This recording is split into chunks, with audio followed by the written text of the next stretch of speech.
King TV.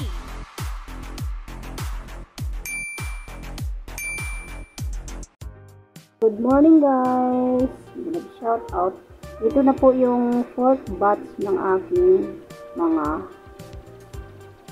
finished product. Ito po yung uniform ng FAU Roosevelt University.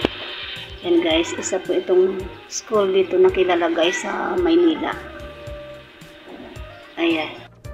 Yan yung palda nila guys. Tatlong inside pleats yan siya guys. Ayan. Ayan. So ang ginamit kasi nilang tela ay Loopman, medyo matigas. Tela kasi ito ng tela ito ng may-ari ng guys. Tela nila guys.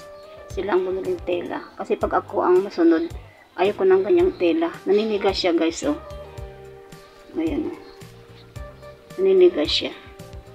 Yan. Yung blouse nila guys. So ang original na kulay nito ay para siyang light, parang egg yellow. Kasi guys, sa ilaw. Ayan siya guys. Ayan yung logo nila. Ayan yung logo nila guys. FAU Roosevelt. Ayan guys. Ayan. Dalawa ang may-ari niyan guys. Tatlong pares sila. So, mayaman din yung may-ari nito guys. Ayan. Ayan. Mayaman, ang ganda ng bahay. Dalawang kotse nila. Pag nananahi nga ako doon sa kanila ng seat cover, hinatid ako ng kotse dito sa amin. So, mabait din ang may-ari niyan guys. Laki ng bahay nila. Ayan. So, dito na po ang nagtatapos ang aking video. So, sa sunod na video ko guys, marami pa rin akong mga uniform na repeat order.